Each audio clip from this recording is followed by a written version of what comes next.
서울의 심장을 꿰뚫는 듯한 마천루 꼭대기 은성그룹의 제국을 한눈에 내려다보는 펜트하우스의 공기는 차갑고 희박했다.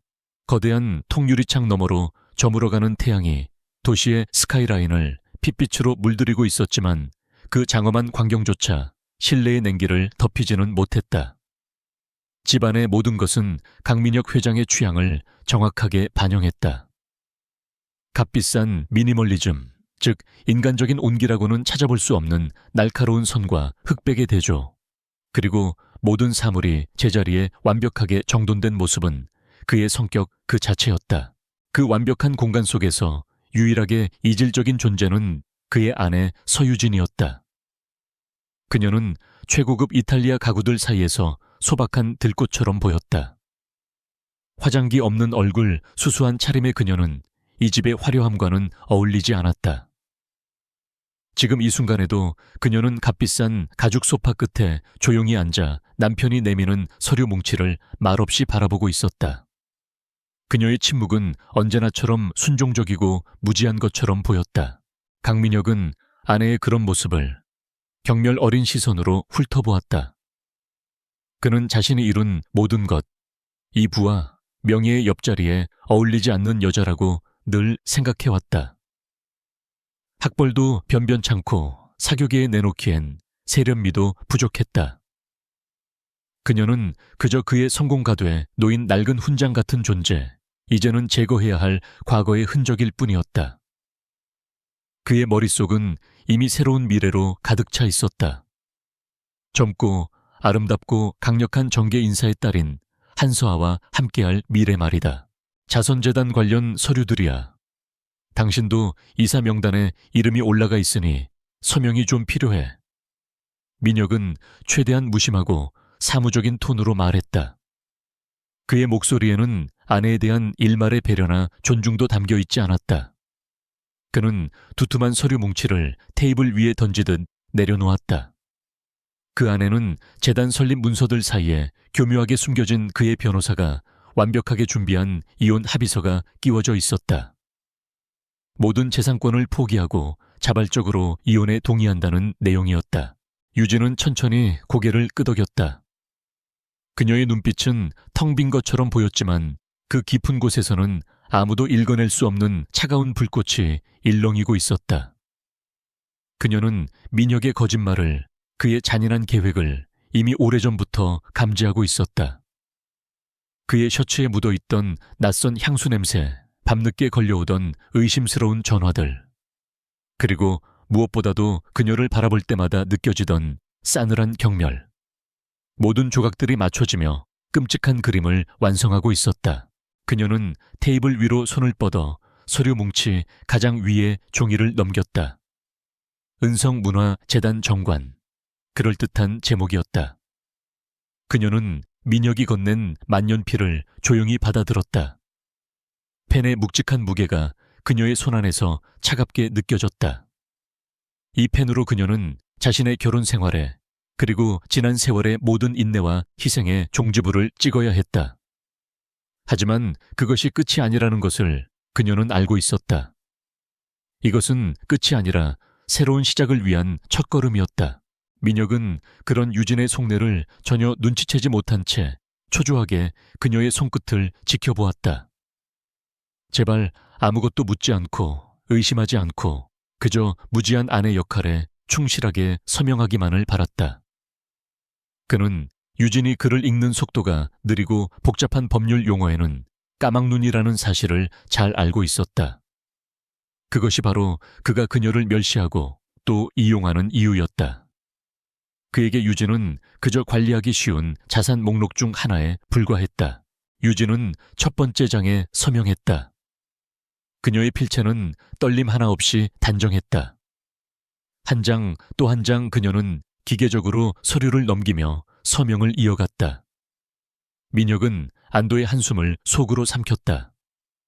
모든 것이 그의 계획대로 순조롭게 진행되고 있었다. 그는 곧 이 답답한 집과 어울리지 않는 아내에게서 완벽하게 해방될 것이다. 그리고 그는 한서아와 함께 더 높은 곳으로 올라갈 수 있을 터였다.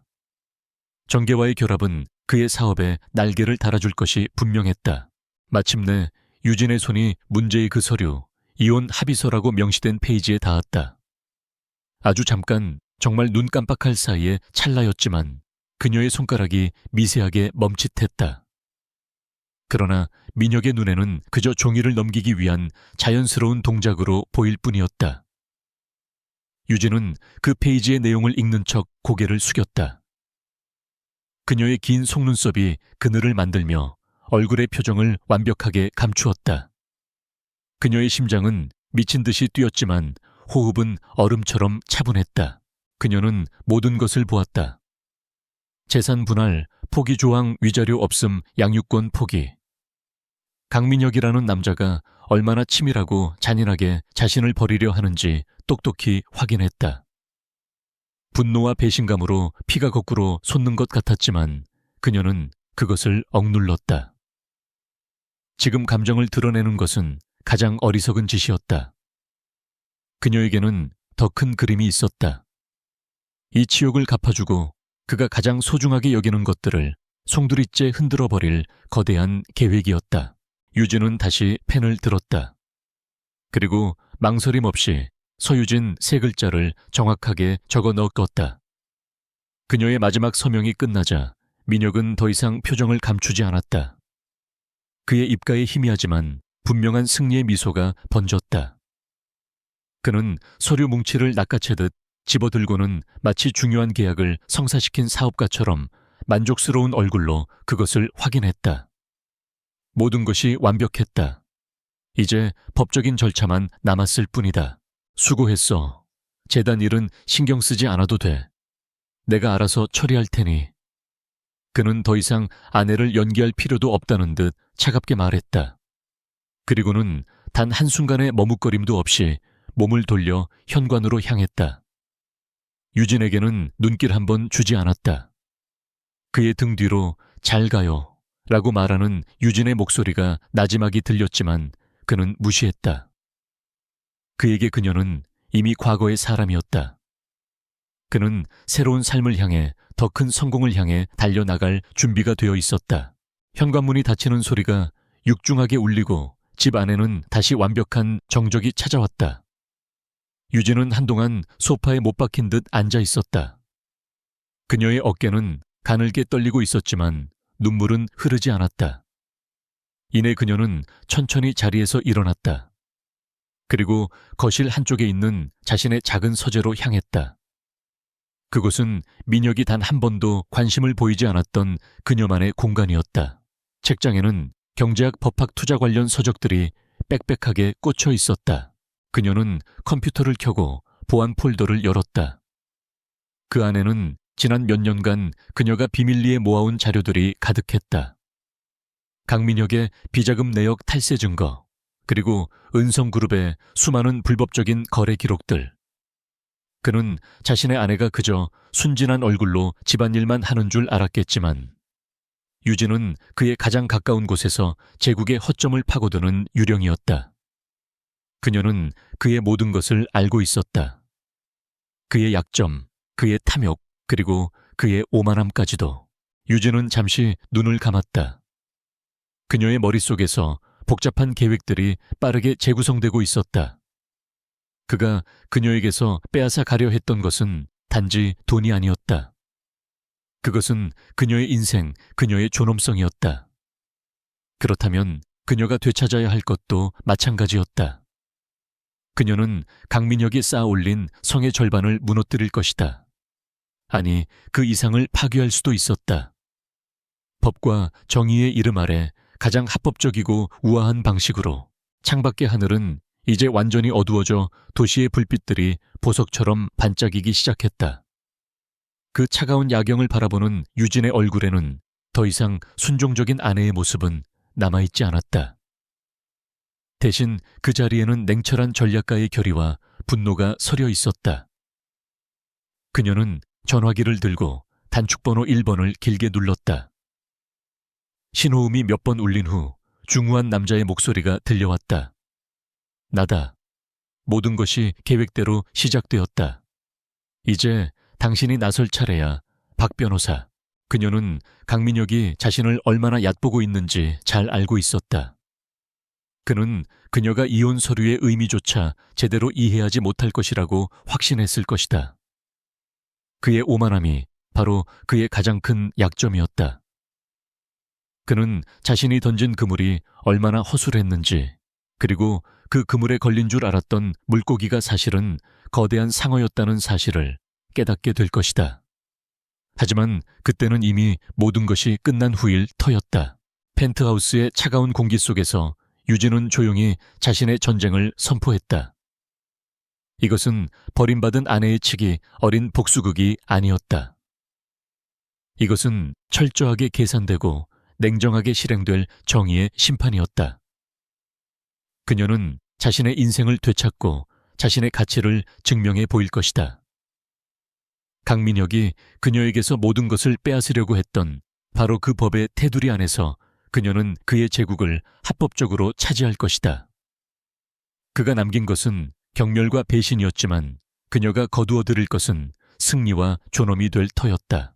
강민혁이 떠난 펜트하우스는 거대한 무덤처럼 적막했다. 그는 홍콩에서 열리는 대규모 건설 프로젝트 계약을 위해 최소 일주일은 집을 비울 예정이었다. 그가 떠나기 전 보았던 승리감에 찬 미소와 경멸적인 눈빛이 유진의 뇌리에 선명하게 남아있었다. 그는 자신이 완벽한 승리를 거두었다고, 쓸모 없어진 아내를 성공적으로 제거했다고 믿고 있을 터였다. 그 오만함이 바로 유진이 파고들 갑옷의 틈새였다. 그녀는 눈물을 흘리지 않았다. 울음은 이미 오래전에 말라버렸다. 남편의 외도를 처음 알게 된 그날 밤, 그의 차에서 다른 여자의 귀걸이를 발견했던 그 순간에 모든 눈물을 쏟아냈다.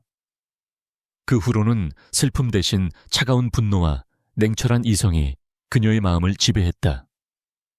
그녀는 더 이상 상처받은 아내가 아니었다. 그녀는 복잡한 체스판을 앞에 둔 플레이어였고, 상대는 자신의 왕이 얼마나 취약한지 전혀 모르는 어리석은 군주였다. 유진은 자신의 서재에서 밤을 새웠다.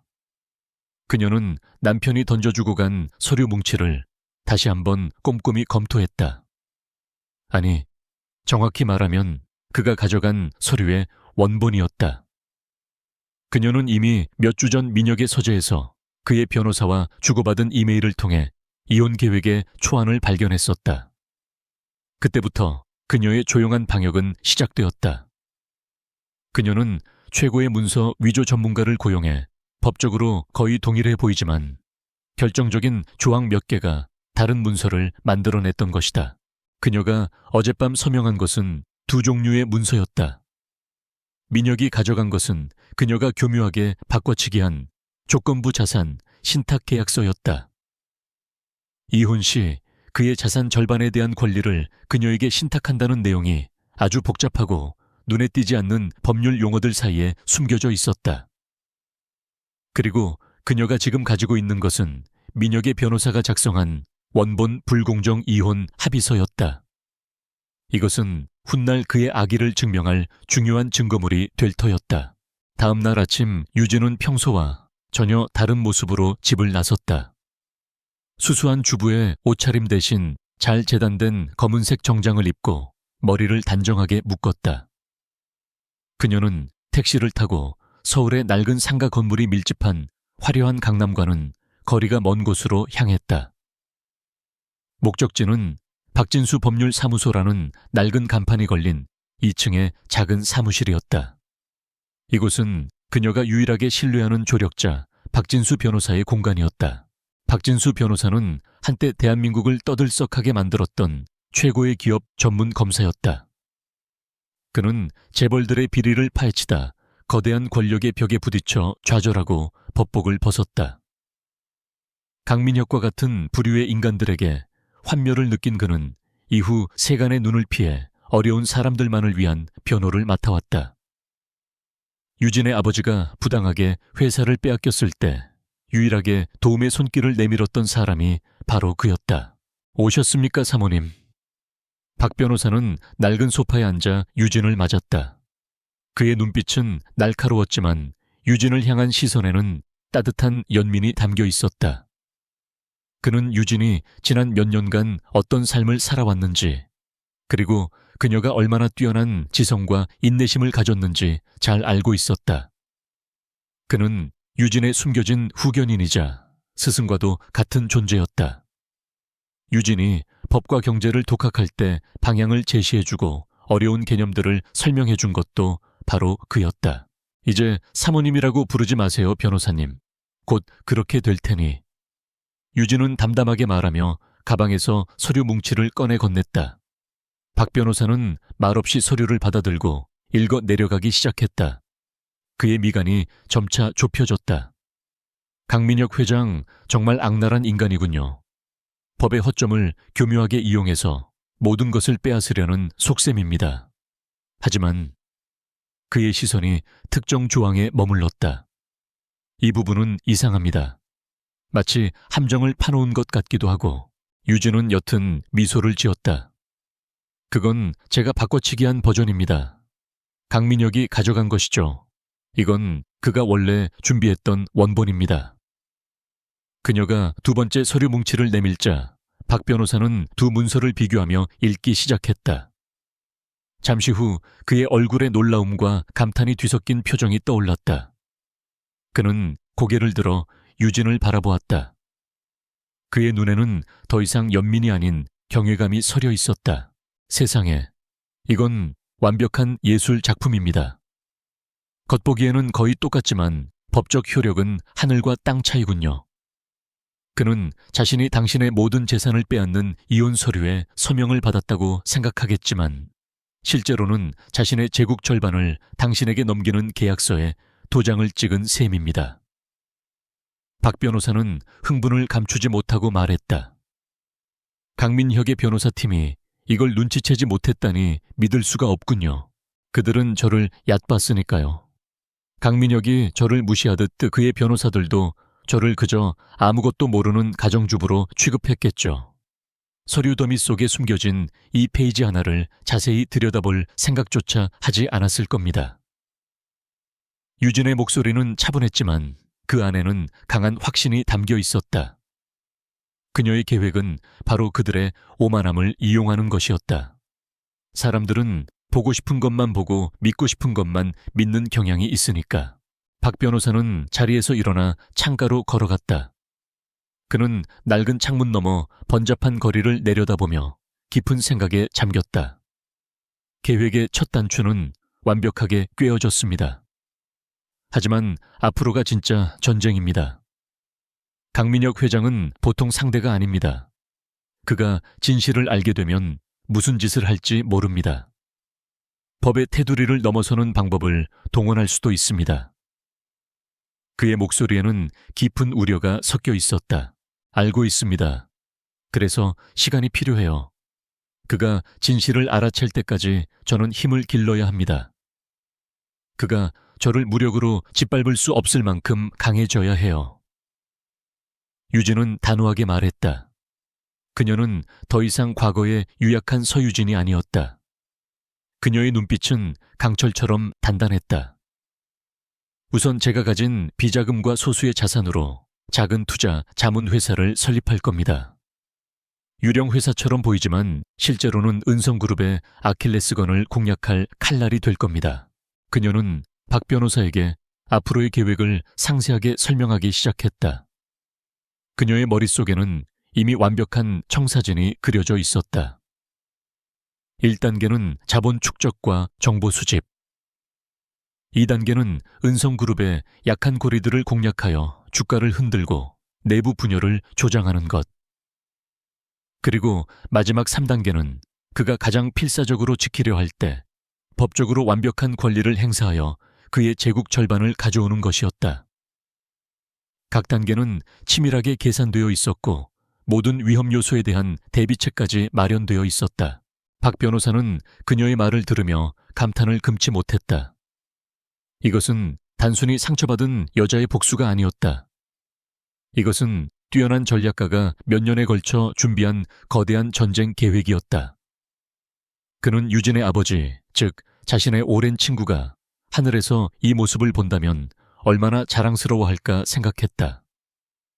그는 친구의 딸을 지키지 못했다는 죄책감에 시달려 왔지만 이제는 그녀가 스스로 거인으로 성장했음을 깨달았다. 그는 그녀의 가장 든든한 방패가 되어주기로 결심했다. 알겠습니다. 법률적인 문제는 모두 제가 책임지겠습니다. 당신은 오직 앞으로 나아가는 것에만 집중하십시오. 자금 세탁 차명 계좌, 법적 방어벽 구축 등 필요한 모든 것을 준비하겠습니다. 박 변호사는 결연한 의지를 보였다. 두 사람 사이에는 더 이상의 말이 필요 없었다. 그들은 같은 목표를 향해 나아가는 동지였다. 한 명은 복수를 넘어선 정의를 위해, 다른 한 명은 과거의 정의를 바로 세우기 위해 사무실을 나서는 유진의 발걸음은 가벼웠다. 하늘은 흐렸지만 그녀의 마음은 그 어느 때보다 맑았다. 그녀는 새로운 삶을 향한 첫걸음을 내디뎠다. 앞으로 몇 년간 그녀는 세상에서 사라진 존재처럼 살아가야 할 것이다. 서유진이라는 이름은 강민혁의 기억 속에서 희미해지고 사람들의 기억 속에서도 잊혀갈 것이다. 하지만 그 시간 동안 그녀는 어둠 속에서 조용히 그리고 무섭게 성장할 터였다. 그녀는 택시를 잡아타고 다시 강남의 펜트하우스로 향했다. 그 화려한 감옥은 이제 그녀의 작전 기지가 될 것이다. 그녀는 그곳에서 남편의 흔적을 하나씩 지워나갈 것이다. 그리고 동시에 그의 제국을 무너뜨릴 계획을 구체화할 것이다. 창밖으로 빠르게 지나가는 도시의 풍경을 보며 유진은 조용히 맹세했다. 강민혁, 당신이 내게 준 것은 경멸과 배신이었지만 내가 당신에게 돌려줄 것은 완전한 몰락이 될 것이라고. 고요한 폭풍이 이제 막 그 첫 번째 바람을 일으키기 시작했다. 세월은 강물처럼 흘러삼 년이라는 시간을 싣고 사라졌다. 그 시간 동안 강민혁의 제국은 더욱 견고하고 화려해졌다. 그는 서유진과 법적으로 완벽하게 남남이 된 직후 유력 정치인의 딸인 한서아와 세기의 결혼식을 올렸다. 언론은 재계와 정계의 완벽한 결합이라며 연일 그들의 소식을 대서특필했고 대중은 그의 성공 신화에 열광했다. 강민혁은 이제 단순한 기업 총수를 넘어 대한민국을 움직이는 강력한 엘리트 집단의 핵심 인물로 자리매김했다. 그의 삶은 단 한 점의 흠결도 없는 완벽한 그림처럼 보였다. 최고급 빌라, 아름답고 명망 있는 아내, 그리고 끝없이 확장되는 사업. 은성그룹은 정부의 대규모 SOC 사업들을 연달아 수주하며 승승장구했다. 이 모든 성공의 중심에서 강민혁은 더욱 오만해졌다. 그는 자신의 판단이 곧 법이고 자신의 욕망이 곧 세상의 이치라고 믿었다. 그의 기억 속에서 서유진이라는 이름은 먼지 쌓인 과거의 유물처럼 희미하게 발해어 갔다. 그는 가끔 그녀를 떠올렸지만 그럴 때마다 경멸적인 미소를 지을 뿐이었다. 변변찮은 위자료 몇 푼을 쥐고 시골 어딘가에서 초라하게 살고 있을 거라고, 혹은 어리석게 재혼이라도 해서 평범한 주부로 늙어가고 있을 거라고 멋대로 상상했다. 그녀는 그의 완벽한 인생 시나리오에서 깔끔하게 삭제된 엑스트라였다.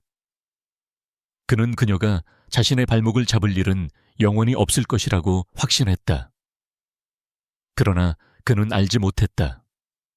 보이지 않는 곳에서 그의 제국을 향한 거대한 그늘이 조용히 자라나고 있다는 사실을. 같은 3년의 시간 동안 서유진의 세상은 완전히 다른 모습으로 재편되었다. 그녀는 강남의 펜트하우스를 떠나 서울의 변두리에 위치한 작은 오피스텔에서 유령처럼 살았다. 그녀의 이름과 존재는 세상에서 거의 지워졌다. 하지만 그 익명의 그림자 속에서 그녀는 미래 컨설팅이라는 이름의 작은 투자 자문회사를 설립했다.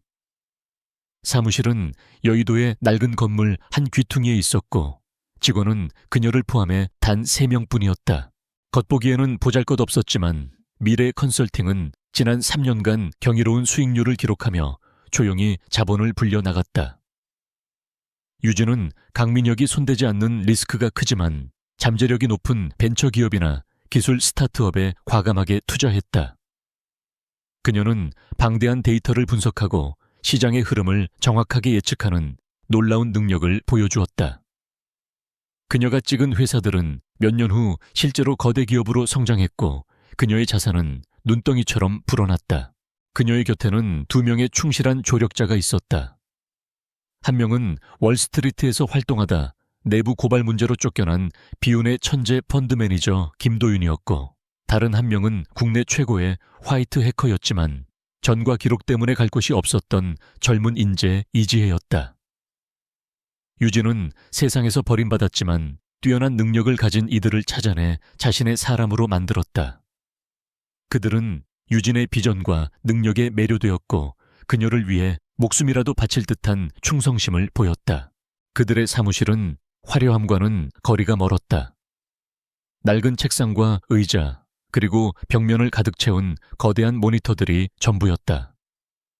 그 모니터들 위에는 복잡한 주식 그래프와 기업 정보, 그리고 수많은 데이터들이 쉴 새 없이 흘러가고 있었다. 그리고 그 중심에는 은성그룹의 지배구조와 자금 흐름을 분석한 거대한 차트가 있었다. 그것은 지난 3년간 유진과 그녀의 팀이 만들어낸 전쟁 지도였다. 어느 날 저녁 강민혁은 아내 한서아와 함께 VVIP들을 위한 자선 파티에 참석했다. 화려한 샹들리에 아래 그는 성공한 기업가이자 자상한 남편의 가면을 쓰고 사람들과 웃으며 이야기를 나누었다. 은성그룹은 앞으로도 국가 경제 발전에 기여하며 사회적 책임을 다하는 기업이 될 것입니다. 그의 연설에 사람들은 박수를 보냈다. 그 순간 그의 아내 한서아가 그의 팔에 우아하게 팔짱을 끼며 속삭였다. 오늘 멋져요, 여보. 아버님도 당신을 아주 자랑스러워 하실 거예요. 민혁은 아내의 칭찬에 만족스러운 미소를 지었지만 그들의 관계는 철저한 비즈니스였다. 그들 사이에는 사랑이 아닌 서로의 필요와 야망만이 존재했다. 그는 한서아의 집안이 가진 정치적 배경이 필요했고 한서아는 그의 돈과 사회적 지위가 필요했다. 그들은 서로에게 가장 완벽한 파트너였지만 그들의 침실에는 언제나 겨울 같은 냉기만 흘렀다. 그는 가끔씩 공허함을 느꼈지만 더 큰 성공에 대한 야망으로 그 감정을 억눌렀다. 같은 시각 서울의 낡은 사무실에서 유진은 거대한 모니터 앞의 차트를 응시하고 있었다. 김도윤과 이지혜가 그녀의 뒤에 서서 숨을 죽인 채 그녀의 결정을 기다렸다. 모니터 속의 차트는 은성그룹의 복잡한 계열사들을 거미줄처럼 보여주고 있었다. 유진의 손가락이 특정 계열사 하나를 가리켰다. 은성건설. 그룹의 모태이자 핵심이었지만 최근 몇 년간 무리한 사업 확장으로 인해 재무구조가 가장 취약해진 곳이었다. 이지혜 씨 은성건설의 해외 자재 수입 업체들. 리스트 다시 한번 확인해줘요. 특히 페이퍼 컴퍼니로 의심되는 곳들 위주로. 유진의 목소리는 낮고 차분했지만 그 안에는 날카로운 비수 같은 힘이 담겨 있었다. 네, 대표님. 이미 추적 중입니다. 몇 군데 의심스러운 자금 흐름을 포착했습니다. 강민혁 회장의 비자금과 연결된 흔적이 보여요. 이지혜의 손가락이 키보드 위에서 빠르게 춤을 추었다. 김도윤 팀장님, 우리는 은성건설이 수주한 동남아 신도시 개발 프로젝트에 주목할 겁니다. 겉으로는 화려해 보이지만 실제로는 거대한 부실 덩어리일 가능성이 높아요. 프로젝트 관련 하청업체들의 주식을 우리가 조용히 매집하기 시작해야 합니다. 유진의 전략은 정면 대결이 아니었다. 그녀는 거대한 성벽을 직접 공격하는 대신 성벽을 지탱하는 작은 돌멩이들부터 하나씩 빼낼 생각이었다. 김도윤은 감탄과 우려가 섞인 눈으로 유진을 바라보았다. 대표님 계획은 완벽합니다. 하지만 은성그룹은 우리가 감당하기에는 너무 거대한 상대입니다. 만약 우리의 움직임이 발각되면 그들은 우리를 단숨에 짓밟아 버릴 겁니다. 그의 걱정은 당연했다. 다윗과 골리앗의 싸움이었다. 아니, 다윗보다도 훨씬 작은 개미가 공룡에게 덤비는 격이었다. 유진은 천천히 몸을 돌려 그를 마주 보았다. 그녀의 눈빛은 흔들림이 없었다. 그래서 우리는 그림자 속에서 움직이는 겁니다. 강민혁은 절대 우리를 돌아보지 않을 거예요. 그는 높은 곳에서 아래를 내려다볼 뿐 발밑에서 무슨 일이 일어나는지에는 관심이 없으니까요. 그의 오만함이 우리의 가장 강력한 무기입니다. 그녀의 말에는 사람을 압도하는 강한 설득력이 있었다. 김도윤은 더 이상 아무 말도 하지 않고 고개를 끄덕였다.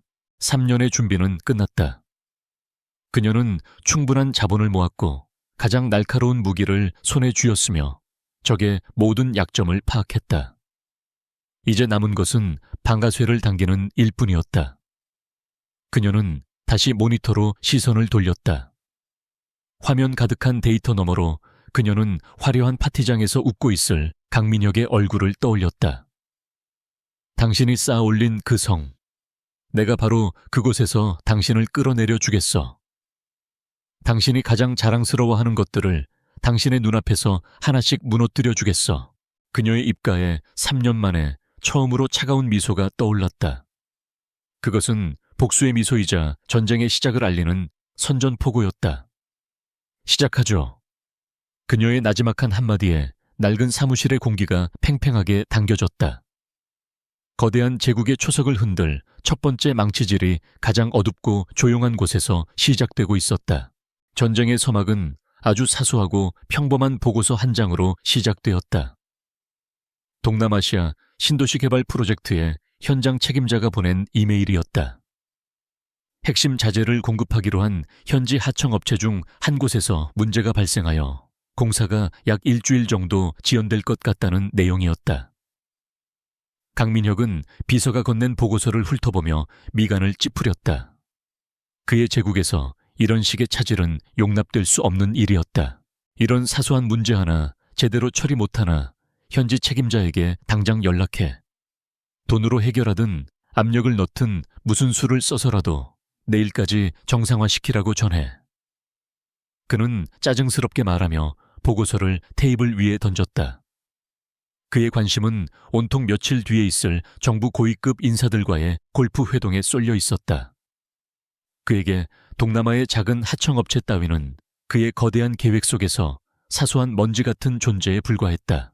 하지만 문제는 그의 예상처럼 쉽게 해결되지 않았다. 은성건설의 현지팀이 해당 업체를 찾아갔을 때 그들을 맞이한 것은 곤란한 표정의 늙은 사장이 아니라 날카로운 눈빛의 젊은 변호사들이었다. 그들은 계약서의 아주 미세한 조항들과 현지 환경법 규제를 들먹이며 은성 측의 무리한 요구가 오히려 불법이라고 주장했다. 돈으로 회유하려 해도 막무가내였고 다른 업체를 알아보려 해도 이미 그들이 핵심 운송망을 장악하고 있어 대체가 불가능했다. 일주일이 지나고 2주일이 흘렀다. 공사 지연은 걷잡을 수 없이 길어졌다. 프로젝트 지연에 따른 막대한 페널티가 매일같이 쌓이기 시작했고 투자자들 사이에서 불안한 목소리가 나오기 시작했다. 강민혁은 그제야 사태의 심각성을 깨달았다. 그는 긴급 임원회의를 소집했다. 회의실의 공기는 살얼음판처럼 차가웠다. 그의 앞에서 고개를 숙인 임원들은 그저 쩔쩔매고 있을 뿐 누구 하나 뾰족한 해결책을 내놓지 못했다. 도대체 일개 하청업체 하나 때문에 대한민국 최고의 건설사가 발목을 잡히는 게 말이 된다고 생각하나. 강민혁의 분노에 찬 고함이 회의실을 울렸다. 그는 두꺼운 프로젝트 파일을 집어던졌고 서류들이 공중으로 흩어졌다. 그 회사 당장 인수해버려. 얼마를 원하든 다 줘버리고 없애버리란 말이다. 그의 명령은 언제나처럼 단호하고 폭력적이었다. 그는 돈과 힘으로 해결되지 않는 문제는 이 세상에 없다고 믿었다. 그러나 그의 믿음은 또다시 깨졌다. 인수합병팀이 그 업체에 접촉했을 때 돌아온 대답은 상상을 초월하는 것이었다. 그들은 자신들의 회사 가치를 실제 자산의 수십 배에 달하는 금액으로 평가해 역제안했다. 그것은 팔 생각이 없다는 노골적인 조롱이나 다름없었다. 강민혁은 태어나서 처음으로 이런 식의 모욕을 당했다. 마치 보이지 않는 손이 그의 뺨을 후려친 듯한 기분이었다. 그는 마침내 이것이 단순한 사고가 아님을 직감했다. 한편 서울 변두리의 낡은 사무실에서 서유진은 거대한 모니터를 통해 동남아 현지 상황을 실시간으로 보고받고 있었다. 은성그룹이 혼란에 빠진 모습, 강민혁이 분노하는 모습이 담긴 정보들이 계속해서 업데이트되었다. 그녀의 얼굴에는 어떤 감정도 드러나지 않았다. 그녀는 체스 마스터처럼 상대의 다음 수를 예측하고 자신의 말을 조용히 움직일 뿐이었다. 이번 공격은 상대를 죽이기 위한 것이 아니라 상대의 전투 방식을 파악하기 위한 정찰전이었다. 강민혁이 드디어 미끼를 문 것 같습니다, 대표님. 김도윤이 흥분된 목소리로 말했다. 인수합병 팀까지 동원한 걸 보면 이성을 잃기 시작했다는 증거입니다. 그의 눈은 희망으로 빛나고 있었다. 아직 멀었어요. 유진은 차갑게 그의 흥분을 가라앉혔다. 이건 시작에 불과해요. 그는 아직도 상대가 누구인지 전혀 감을 잡지 못하고 있어요. 그의 분노는 적을 향한 것이 아니라 자신의 계획에 차질이 생긴 것에 대한 짜증일 뿐입니다. 유진의 말이 옳았다. 강민혁은 배후에 누군가 있다는 의심은 했지만 감히 그것이 자신의 버림받은 전처일 것이라고는 상상조차 하지 못했다. 그는 자신의 경쟁사들이나 혹은 자신의 성공을 시기하는 정치 세력의 소행일 것이라고 짐작했다.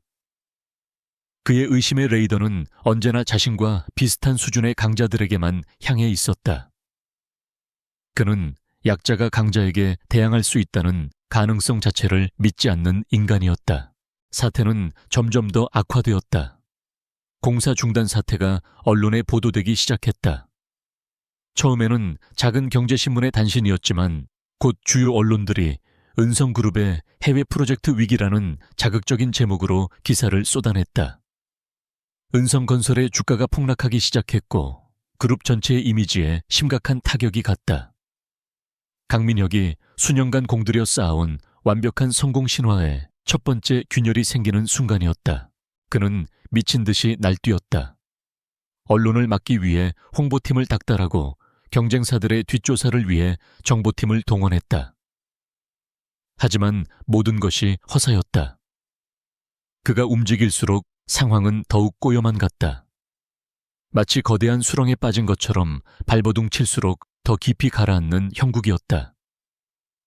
그는 자신의 사무실에 틀어박혀 밤새 담배를 피우며 해법을 고민했지만 답은 보이지 않았다. 그는 처음으로 무력감을 느꼈다. 마침내 한 달이 지났다. 프로젝트는 완전히 중단되었고 손실액은 천문학적으로 불어나고 있었다. 이사회는 강민혁을 압박하기 시작했고 그를 믿었던 투자자들은 등을 돌릴 준비를 하고 있었다. 그날 밤 그는 텅 빈 집으로 돌아왔다.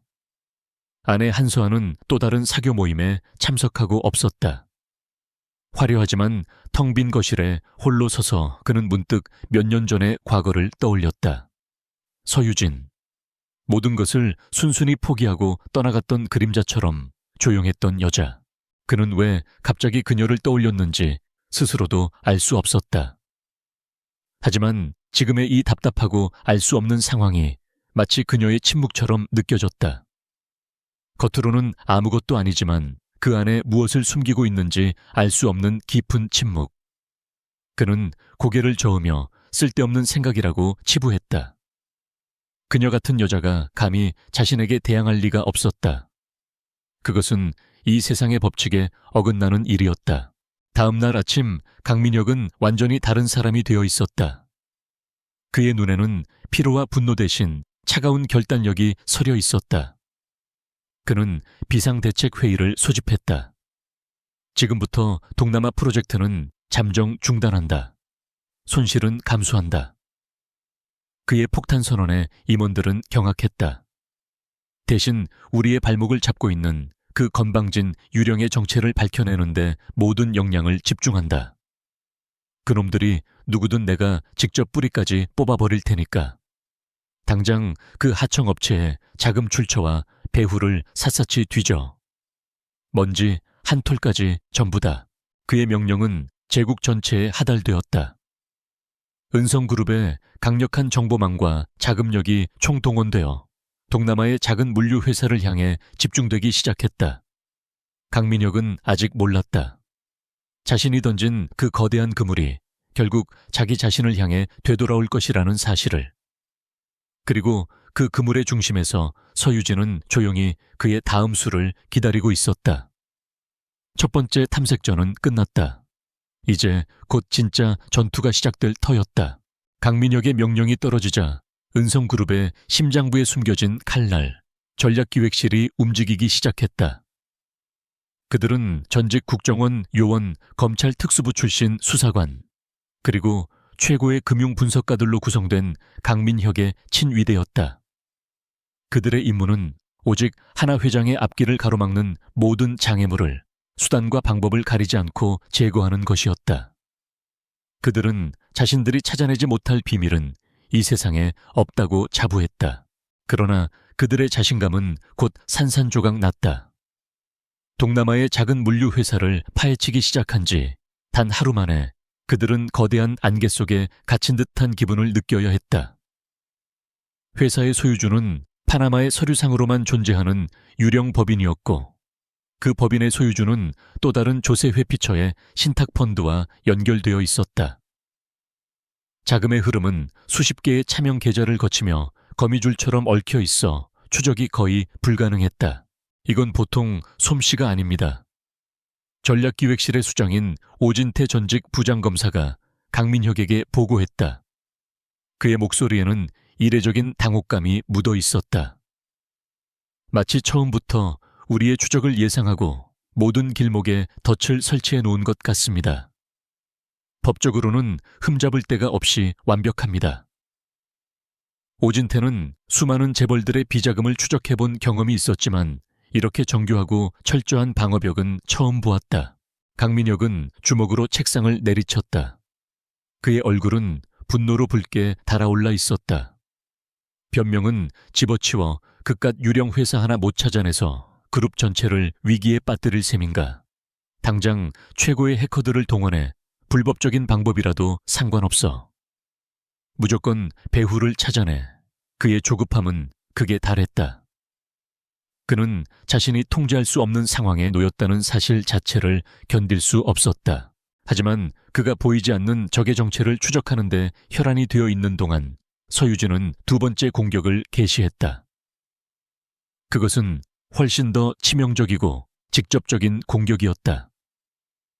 미래 컨설팅은 익명의 소식통을 가장하여 은성건설의 동남아 프로젝트 손실액이 외부에 알려진 것보다 훨씬 크다는 정보를 몇몇 주요 경제 언론사에 흘렸다. 정보는 매우 구체적이었고 내부자가 아니고서는 알 수 없는 수치들을 포함하고 있었다. 기사가 터져 나오자 주식시장은 즉각적으로 반응했다. 은성건설의 주가는 개장과 동시에 폭락하기 시작했다. 투자자들의 투매가 이어졌고 불과 몇 시간 만에 시가총액 수천억 원이 허공으로 사라졌다. 강민혁은 이제 두 개의 전선에서 동시에 불을 꺼야 하는 상황에 내몰렸다. 한쪽에서는 정체불명의 적이 그의 사업을 방해하고 있었고 다른 한쪽에서는 익명의 저격수가 그의 금융제국을 흔들고 있었다. 그의 오만함은 이제 걷잡을 수 없는 의심과 편집증으로 변질되기 시작했다. 그는 모든 사람을 의심했다. 평생의 라이벌이었던 태성그룹의 소행일까? 아니면 자신의 정치적 후원자를 견제하려는 반대파의 공격일까? 심지어 그는 자신의 옆자리를 지키고 있는 임원들의 얼굴을 보면서도 그들 중에 자신을 배신한 첩자가 있을지 모른다는 생각에 사로잡혔다. 그의 제국은 외부의 공격이 아니라 내부의 불신으로 인해 먼저 무너져 내리고 있었다. 반면 미래 컨설팅의 사무실은 폭풍의 눈처럼 고요했다. 서유진과 그녀의 팀원들은 시시각각 변하는 주가, 그래프와 은성그룹의 대응을 냉철하게 분석하고 있었다. 그들의 얼굴에는 승리에 대한 흥분 대신 다음 단계를 준비하는 신중함만이 존재했다. 이 모든 혼란은 그들의 시나리오 안에 완벽하게 포함된 계산된 결과였다. 예상대로입니다, 대표님. 강민혁이 외부의 적을 찾느라 정신이 팔린 사이 시장의 신뢰는 바닥으로 떨어지고 있습니다. 김도윤이 차분하게 보고했다. 이제 공매도 포지션을 조금씩 늘려가며 그들의 숨통을 서서히 조일 시간입니다. 그의 목소리에는 이제 어떤 불안감도 없었다. 그는 유진이라는 지휘관의 능력을 완전히 신뢰하게 되었다. 해커팀의 추적은 어떻습니까? 유진은 이지혜를 향해 물었다. 그녀는 은성그룹이 자신들의 방어벽을 뚫기 위해 어떤 수단을 동원할지 정확히 예측하고 있었다. 그들의 공격을 전부 막아내고 있습니다. 하지만 상대도 최고 수준이라 몇 개의 위장 서버 정보를 일부러 흘려주었습니다. 그들이 엉뚱한 곳에서 시간을 낭비하게 만들기 위해서입니다. 이지혜는 자신감 넘치는 미소를 지으며 대답했다. 그녀에게 이것은 실전이자 자신의 능력을 증명할 최고의 무대였다. 유진은 고개를 끄덕였다. 모든 것이 그녀의 손바닥 위에서 움직이고 있었다. 그녀는 지난 몇 년간 강민혁이라는 인간을 연구했다. 그의 성격, 그의 의사결정 방식, 그리고 위기 상황에서의 그의 반응 패턴까지. 그녀는 그 누구보다도 그를 잘 알고 있었다. 그래서 그녀는 그가 어떤 함정에 빠질지, 그리고 그 함정에서 빠져나오기 위해 어떤 발버둥을 칠지 정확하게 예측할 수 있었다. 한편 몇 날 며칠을 밤새우던 오진태 실장은 마침내 아주 작은 실마리 하나를 발견했다. 이지혜가 일부러 흘려놓은 함정이었다. 수많은 유령 법인들 중 하나의 설립 서류에 첨부된 디지털 서명 파일. 그 파일의 생성 기록을 역추적하자 서울의 한 데이터 센터에 임대된 백업 서버에 흔적이 나왔다. 물론 그 서버는 지금은 존재하지 않았고 임대 기록도 가짜 신분으로 되어 있어 더 이상의 추적은 불가능했다. 하지만 그 서버의 이름이 오진태의 예리한 눈에 포착되었다. MyRA, 컨설팅 백업, 아주 사소하고 무의미해 보이는 이름이었다. 다른 수사관들은 대수롭지 않게 여기고 넘어갔지만 오진태는 달랐다. 그는 수십 년간의 수사 경험을 통해 가장 사소한 곳에 진실이 숨어 있다는 것을 알고 있었다. 그는 보고서에 기타 특이사항을 안에 그 서버의 이름을 기록해 두었다. 그날 밤 강민혁은 오진태로부터 최종 보고를 받았다. 보고서의 내용은 절망적이었다. 수많은 페이지가 온통 추적 불가, 흔적 없음, 법적 문제 없음이라는 단어들로 채워져 있었다. 강민혁은 보고서를 집어던지고 싶은 충동을 억지로 참았다. 그의 머릿속은 패배감과 분노로 터져버릴 것 같았다. 그는 자리에서 일어나 창밖의 야경을 바라보았다. 자신이 이룩한 도시의 불빛들이 오늘따라 자신을 비웃는 것처럼 보였다. 그는 마지막 페이지에 적힌 기타 특이사항을 무심코 훑어보았다. 그리고 그의 시선이 한 단어에 얼어붙었다. 마이레이 컨설팅. 미래 컨설팅. 미래. 그 단어가 그의 뇌리에 박혔다. 왜인지 모르게 익숙한 느낌이 들었다. 아주 오래전 누군가와 미래에 대해 이야기했던 기억의 파편. 하지만 그는 그것이 누구와의 기억인지 떠올릴 수 없었다. 기억은 안개 속처럼 희미했다. 그는 그것이 그저 우연일 것이라고 자신의 신경과민이 만들어낸 착각일 것이라고 생각했다. 하지만 그의 마음 한구석에서 아주 작지만 끈질긴 의심의 씨앗이 싹트기 시작했다. 보이지 않던 유령의 윤곽이 아주 희미하게나마 모습을 드러낸 첫 순간이었다. 그는 아직 그 이름이 자신의 과거와 어떻게 연결되어 있는지 알지 못했다. 하지만 그는 직감적으로 느꼈다. 자신이 이 이름의 주인을 찾아내는 순간 이 지긋지긋한 전쟁의 진실과 마주하게 될 것이라는 것을. 미라의 컨설팅. 그 이름은 며칠 동안 강민혁의 머릿속을 떠나지 않는 망령이 되었다. 그는 밤마다 잠을 설쳤고 눈을 감으면 안개 속에서 들려오는 희미한 목소리에 환청에 시달렸다. 그는 더 이상 해외의 유령 법인들을 쫓는 것이 무의미하다는 것을 깨달았다. 적은 외부에 있는 것이 아니었다.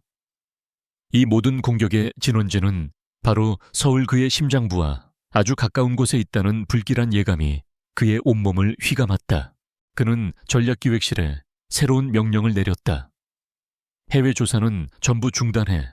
지금부터 대한민국에 있는 미래 혹은 MIRE라는 이름이 들어간 모든 컨설팅 투자 자문 회사를 샅샅이 뒤져 설립된 지 3년 이내인 곳들 위주로. 돈이 얼마가 들든 상관없어. 단 한 곳도 빠짐없이 전부 다 그의 목소리에는 이성을 잃은 자의 광기가 서려 있었다. 그는 지푸라기라도 잡는 심정으로 그 이름에 매달렸다. 오진태 실장과 그의 팀은 회장의 편집증적인 명령에 의아해하면서도 즉시 조사에 착수했다. 그들은 기업 등기부 등본 금융감독원 자료, 심지어 세무 기록까지 합법과 불법의 경계를 넘나들며 모든 데이터를 긁어모았다. 수십 개의 회사가 용의선상에 올랐다가 별다른 특이점이 없어 제외되었다. 그리고 마침내 그들의 레이더에 여의도의 낡은 건물에 자리한 작은 회사가 포착되었다. 미래 컨설팅. 보고서상으로 미래 컨설팅은 아주 깨끗한 회사였다. 지난 3년간 놀라운 수익률을 기록했지만 투자 분야가 은성그룹과는 전혀 겹치지 않았다. 세금 문제도 없었고 대표이사를 비롯한 임직원들의 이력에도 특별한 점이 보이지 않았다. 대표는 유진서라는 영문 이름을 사용하고 있었고 해외 교포 출신의 유능한 펀드 매니저로 기록되어 있었다. 모든 것이 너무나 평범해서 오히려 의심스러웠다. 이 회사 뭔가 이상합니다. 오진태가 강민혁에게 보고했다. 너무 깨끗합니다. 마치 누군가 일부러 완벽하게 꾸며놓은 무대 세트 같습니다. 대표이사의 사진을 입수했습니다. 한번 보시겠습니까? 오진태는 조심스럽게 태블릿 PC를 강민혁에게 건네었다. 그는 이것이 또 다른 헛수고가 될 것이라고 생각했다. 하지만 회장의 명령이었기에 절차상 확인을 시켜줄 필요가 있었다. 강민혁은 마지못해 태블릿을 받아들었다. 그리고 화면에 떠있는 증명사진을 보는 순간 그의 세상이 멈추었다. 그의 심장이 발밑으로 곤두박질 치는 것 같았고 온몸의 피가 차갑게 식어버렸다. 사진 속의 여자는 낯설면서도 동시에 끔찍할 정도로 익숙했다. 단정한 정장 차림, 자신감 넘치는 눈빛, 냉철해 보이는 표정은 그가 아는 사람과 전혀 달랐다. 하지만 그 얼굴의 윤곽, 그 입술과 코의 선은 바로 서유진이었다. 아. 그의 입에서 의미 없는 소리가 새어나왔다. 그의 뇌가 눈앞의 정보를 받아들이기를 거부했다. 순종적이고 무지하고 세상 물정 모르던 그의 아내. 그가 헌신짝처럼 버렸던 여자. 그녀가 어떻게 저런 모습으로, 저런 이름으로 자신의 숨통을 조여오는 적이 될 수 있단 말인가. 그것은 불가능한 일이었다. 현실일 리가 없었다. 하지만 그의 눈은, 그의 본능은 사진 속의 여자가 바로 서유진이라고 비명을 지르고 있었다. 그 순간 그의 머릿속을 번개처럼 스치는 기억의 파편이 있었다. 미래, 아주 오래전 그들이 아직 신혼이었을 때였다. 유진은 언젠가 자신만의 작은 미래를 만들고 싶다고, 다른 사람들을 돕는 의미 있는 일을 하고 싶다고 조심스럽게 말했었다. 그는 그때 뭐라고 했던가? 코웃음을 치며 그녀의 꿈을 어리석다고 분수에 맞지 않는 헛소리라고 비웃지 않았던가? 그 이름은 우연이 아니었다. 그것은 그가 짓밟았던 그녀의 꿈이었고 이제는 그의 제국을 파괴하기 위한 칼날이 되어 돌아온 것이다. 모든 조각들이 순식간에 맞춰졌다. 그녀의 이상할 정도로 차분했던 침묵 망설임 없던 서명, 그리고 지난 3년간의 완벽한 실종. 모든 것이 거대한 기만극이었다. 그는 자신이 사냥꾼이라고 생각했지만 사실은 거대한 덫 안에서 춤추고 있던 어릿광대에 불과했다. 그는 자신이 완벽하게 통제하고 있다고 믿었던 바로 그 순간에 가장 완벽하게 그녀의 손바닥 위에서 놀아나고 있었던 것이다. 회장님, 괜찮으십니까? 오진태가 그의 창백한 얼굴을 보며 걱정스럽게 물었다. 하지만 강민혁의 귀에는 아무것도 들리지 않았다. 그의 세상은 굉음과 함께 무너져 내리고 있었다. 그때 그의 사무실 문이 다급하게 열리며 법무팀장이 거의 울상이 된 얼굴로 뛰어 들어왔다. 그의 손에는 3년 전의 낡은 서류 봉투가 들려 있었다. 회장님, 큰일 났습니다. 이혼 서류가 이상합니다. 강민혁은 멍한 눈으로 법무팀장을 바라보았다. 그의 머릿속에서는 이미 최악의 시나리오가 그려지고 있었다. 법무팀장은 떨리는 손으로 서류 한 장을 꺼내 그의 책상 위에 올려놓았다. 저희가 회장님의 지시로 과거 서류들을 재검토하다가 발견했습니다. 이혼 합의서인 줄 알았던 이 문서가 실제로는 조건부 재산 신탁 계약서로 되어 있습니다. 법률 자문을 받은 결과 이혼이 성립되는 즉시 회장님 개인 자산의 50%에 대한 모든 권리가 서유진 씨에게 넘어가도록 되어 있습니다. 법무팀장의 말은 강민혁의 남은 이성을 완전히 파괴하는 망치질이었다. 절반. 그의 제국의 절반. 그가 평생을 바쳐 이룩한 모든 것의 절반이 법적으로 완벽하게 그가 가장 멸시했던 여자의 손에 넘어갔다는 뜻이었다.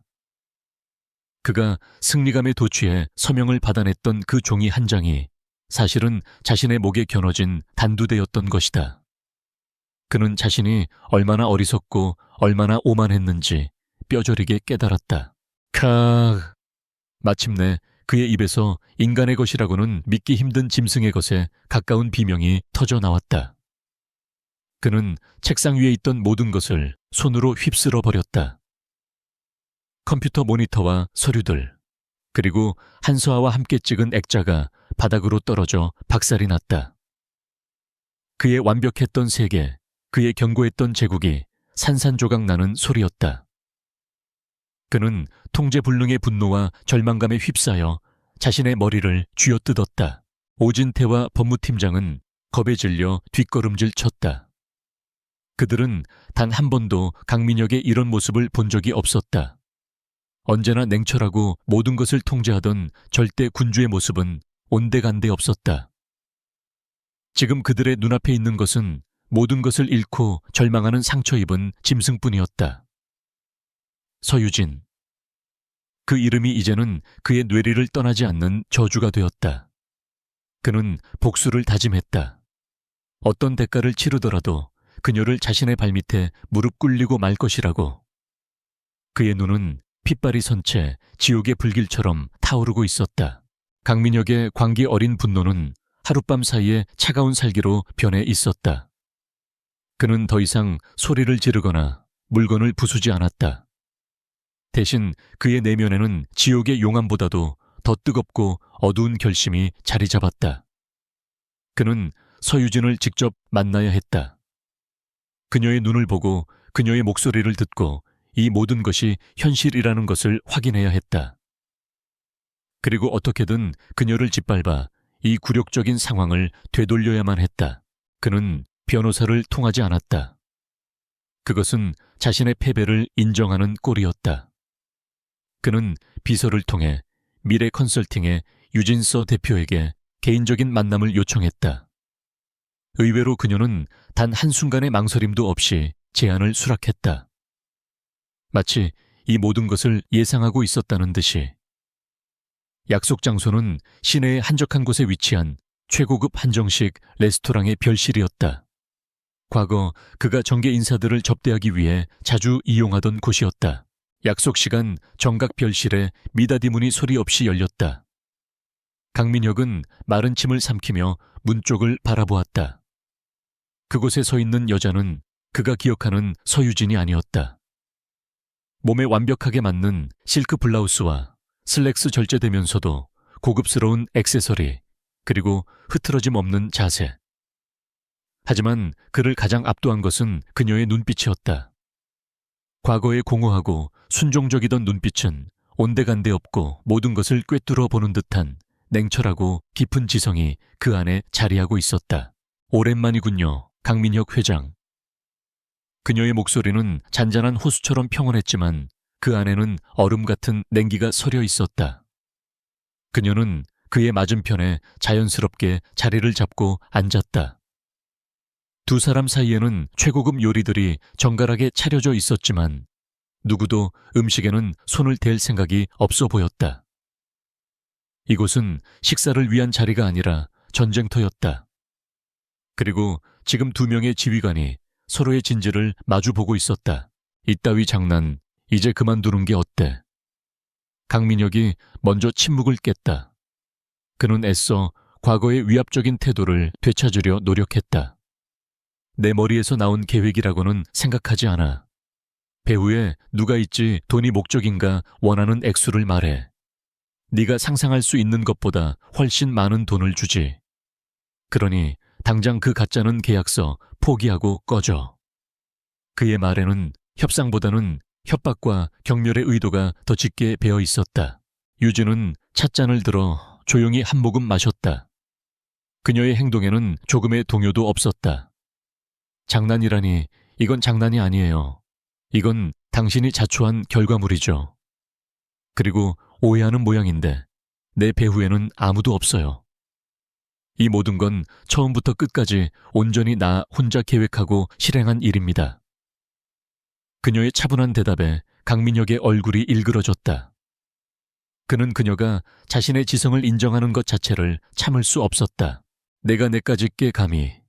그는 결국 감정을 통제하지 못하고 언성을 높였다. 대학 문턱도 못 밟아본 주제에 복잡한 법률 서류와 국제금융시장을 가지고 놀았다고 지나가던 개가 웃을 일이군. 그의 말은 비수처럼 날아왔지만 유진은 눈 하나 깜빡하지 않았다. 그녀는 오히려 그를 동정하는 듯한 희미한 미소를 지었다. 바로 그 오만함 그녀는 바로 그 오만함을 기다려왔다. 바로 그거예요. 당신의 그 오만함. 당신은 평생 나를 무시했죠. 나는 당신에게 가구보다도 못한 존재였어요. 그래서 당신은 단 한 번도 나를 제대로 들여다보려고 하지 않았죠. 내가 서재에서 밤새워 무슨 책을 읽는지, 내가 당신의 서류들을 보며 무엇을 공부하는지 당신은 전혀 관심이 없었으니까. 그녀의 목소리는 담담했지만 한마디 한마디가 강민혁의 심장을 꿰뚫는 송곳 같았다. 그녀는 말을 이었다. 당신은 세상에서 당신이 가장 똑똑하다고 믿었죠. 그래서 당신이 내민 서류 뭉치를 내가 글자 하나하나 뜯어버리라고는 상상조차 못했을 겁니다. 당신의 변호사들이 만든 그 완벽한 덫에 내가 작은 페이지 하나를 바꿔치기 할 지능이 있다는 사실을 감히 상상이나 했겠어요. 당신의 그 오만함이 당신의 눈을 멀게 한 거예요. 당신의 가장 견고한 성벽에 스스로 거대한 문을 열어준 셈이죠. 강민혁은 아무 말도 할 수 없었다. 그녀의 말이 한치의 틀림도 없는 사실이었기 때문이었다. 그는 할 말을 잃은 채 분노로 입술을 깨물었다. 그의 위협과 회유가 전혀 통하지 않는다는 것을 깨닫자 그의 태도는 점차 비굴한 애원으로 바뀌기 시작했다. 유진아, 아니 서유진 씨, 우리가 어떻게 지냈는데 이럴 수 있나? 제발 이러지 마. 내가 다 잘못했어. 원하는 게 뭐야? 은성그룹 주식에 10% 20% 다 줄게. 그러니 제발. 유진은 고개를 저었다. 이제 와서 그런 말이 무슨 소용이 있죠. 내가 원했던 건 돈이 아니었어요. 아주 작은 존중, 그리고 인간적인 다우. 하지만 당신은 내게 그걸 단 한 번도 베풀지 않았죠. 그러니 이제 내가 원하는 건 당신이 가장 소중하게 여기는 바로 그것이에요. 그녀는 잠시 말을 멈추고 그의 눈을 똑바로 응시했다. 바로 당신의 제국 그리고 당신의 자존심. 나는 법이 허락하는 모든 권리를 행사해서 내 몫을 정확히 되찾을 겁니다. 은성그룹의 지분 50%. 그녀의 마지막 말은 사형 선고나 다름없었다. 강민혁의 얼굴에서 핏기가 완전히 사라졌다. 그는 서유진이 돈을 위해 이러는 것이 아니라는 사실을, 이것이 협상의 대상이 될 수 없다는 사실을 비로소 깨달았다. 이것은 철저한 응징이었다. 그녀는 그의 모든 것을 빼앗아 그를 자신과 똑같은 위치하니 그보다 더 비참한 곳으로 끌어내리려는 것이었다. 그의 애원은 순식간에 증오로 바뀌었다. 후회하게 될 거야. 반드시 후회하게 만들어주지. 네가 감히 나를 건드린 대가가 얼마나 끔찍한지 뼈저리게 느끼게 해주겠다. 그의 목소리는 뱀처럼 차갑고 사악하게 변해 있었다. 더 이상의 대화는 무의미했다. 협상은 결렬되었다.